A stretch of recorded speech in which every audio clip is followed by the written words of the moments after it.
Chers amis, bonjour. Je pose une devinette. Qui sont les 3 témoins dans la Bible? On connaît la nécessité des 2 témoins nécessaires pour les affaires de justice selon Deutéronome. Et les apôtres dans le Nouveau Testament se sont conformés à cette loi.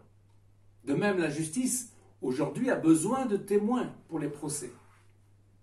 Et personnellement, je dis que Dieu a besoin de 2 témoins, au moins 2 peuples, pour manifester sa gloire, c'est Israël et l'Église. Maintenant, les 3.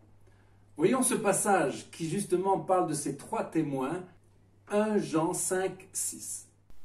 C'est lui, Jésus-Christ, qui est venu avec de l'eau et du sang. Non avec l'eau seulement, mais avec l'eau et avec le sang. Et c'est l'Esprit qui rend témoignage parce que l'Esprit est la vérité. Ainsi, il y a 3 témoins, l'Esprit, l'eau et le sang, et les 3 sont d'accord. Ce passage a fait couler beaucoup d'encre. On peut même parler de marloquette, c'est-à-dire de discussion théologique. Car dans la version King James, il y a un passage qui semble avoir été rajouté, le verset 7. Car il y en a 3 qui sont dans le ciel, le Père, la Parole et le Saint-Esprit, ces 3-là sont un. Des critiques diront que ce verset a été ajouté ultérieurement pour confirmer la Trinité, Père, Fils et Saint-Esprit. Mais ayons déjà à l'esprit que les 3 éléments dont nous avons parlé, l'esprit, l'eau et le sang, se retrouvent à la croix.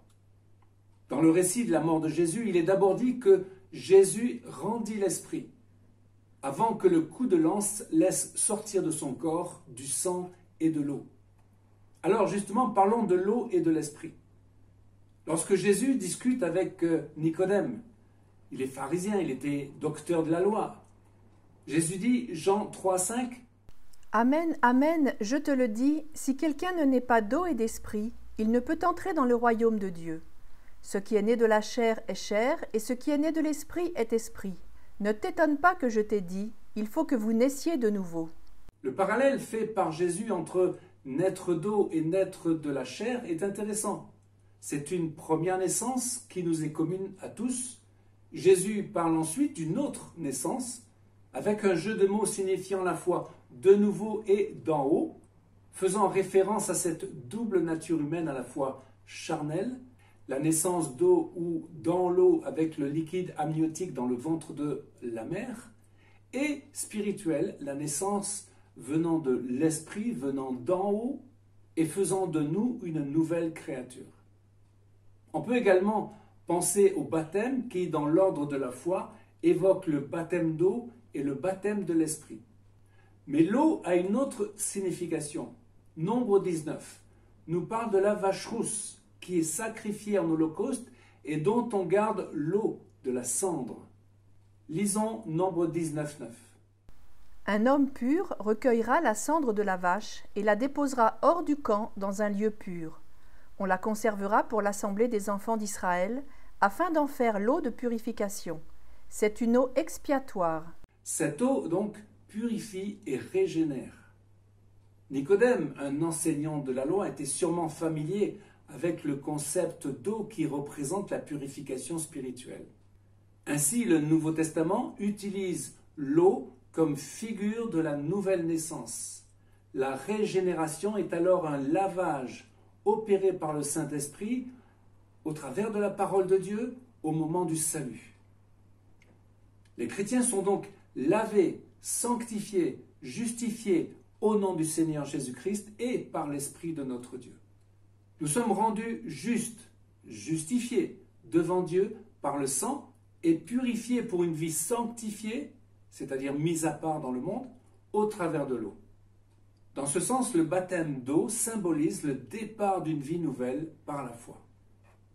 Parlons à présent du sang et de l'esprit. La valeur du sang à la croix est essentielle, car l'Ancien Testament nous dit « la vie est dans le sang ». Sans le sang des sacrifices, il n'y a pas de pardon de la part de Dieu. Lors de la Passion, Jésus a répandu son sang plusieurs fois, à commencer par Gethsémanée. Là, la pression était tellement forte que des grumeaux de sang sortaient de sa peau. C'était comme un AVC. Plus tard, de sa tête blessée par les épines de la couronne coulait du sang Également le fouet ensanglanta son dos, ses pieds furent cloués, le sang coula de ses mains, et enfin la lance transperça son cœur. La chair et le sang nous parlent de l'humain. Dieu s'est incarné en homme.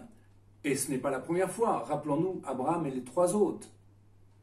Le sang est symbolisé par le vin, lors de la Sainte Seine ou de l'Eucharistie, qui nous fait penser au kiddush, au partage du pain et du vin à chaque Shabbat, le soir du vendredi. En hébreu, Yom Shishi, du chiffre Shesh, le 6e jour. C'est le jour de la création de l'homme. Mais ce repas nous fait entrer dans le 7e jour, dans le repos du Shabbat, et spirituellement nous introduit dans le royaume. Parlons à présent du jardin de la tombe. Étant guide au jardin de la tombe, je veux dire combien j'apprécie ce lieu. C'est le lieu qui nous rappelle l'œuvre de la croix, qui nous enseigne sur la venue prochaine du Messie et sa manifestation glorieuse sur le mont Moria.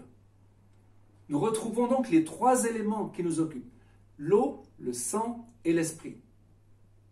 Parlons de cette citerne d'eau. Au centre du jardin, il y a une énorme citerne de 1000 mètres cubes. Quelle utilité a-t-elle? Personne ne le sait précisément. Peut-être est-ce le travail de Nicodème, Nicdamon ben Gurion. La tradition dit que ce riche pharisien, figure respectée, connu par sa générosité, creusait des citernes pour les temps de famine. Également, cette eau en quantité évoque l'eau dont parle Jésus avec la Samaritaine, Jean 4, au puits de Jacob, comme l'eau de la vie semblable à la Torah. Lisons ce verset 13. Jésus lui répondit, « Quiconque boit de cette eau aura encore soif, mais celui qui boira de l'eau que je lui donnerai n'aura jamais soif, et l'eau que je lui donnerai deviendra en lui une source d'eau qui jaillira jusque dans la vie éternelle. » Parlons du pressoir à vin. La découverte de ce grand pressoir à vin a confirmé l'idée qu'il s'agissait d'un jardin appartenant à un riche propriétaire qui pourrait être Joseph d'Arimathée. Ce vin symbolise le sang versé notamment à Gethsémanée, on en a parlé avec les grumeaux de sang. Mais on peut penser aussi à l'huile d'olive pour laquelle il faut briser les noyaux. Le corps de Jésus a été broyé à la croix, mais comme l'huile d'onction qui amène la guérison, la mort de Christ est source de vie pour quiconque lève les yeux vers le bois. Et souvenez-vous, dans l'Ancien Testament, les enfants d'Israël qui levaient les yeux vers le serpent d'airain de Moïse étaient sauvés du venin des morsures du serpent. Enfin, la tombe vide. Cette tombe est unique en son genre, elle est la tombe d'un riche, elle correspond en tout point au récit des évangiles, elle nous éclaire magnifiquement sur le mystère de la résurrection. C'est en effet l'esprit de résurrection qui est révélé par cette tombe vide. On se souvient de l'histoire de Marie de Magdala, qui pose la question aux 2 anges et à celui qu'elle prend pour le jardinier, « Qu'avez-vous fait du corps ?» Et Jésus de lui répondre, « Ne me touche pas, car je ne suis pas encore monté vers mon Père, mais va trouver mes frères, et dis-leur que je monte vers mon Père et votre Père, vers mon Dieu et votre Dieu. » Chers amis, l'Esprit de vérité témoigne que la croix est une réalité, que le sang sans lequel il n'y a pas de vie a vraiment coulé. Ce sang nous rend juste devant Dieu, nous conduit vers l'amour du Père. Sans le sang, sans la croix, sans la résurrection, le salut est une illusion. De même, sans la vérité de la parole de Dieu, qui comme l'eau expiatoire nous purifie, nous régénère, notre foi est vaine. Ainsi, ces 3 témoins, l'esprit, l'eau et le sang, sont nos amis dans l'aventure de la foi. Ils nous rappellent qui nous sommes, justifiés et régénérés et vivants pour célébrer la gloire du Créateur et de celui qui nous a rachetés de la mort. Il vient bientôt établir son règne sur la terre. Amen. Chers amis, à une prochaine fois pour une nouvelle vidéo en direct de Jérusalem.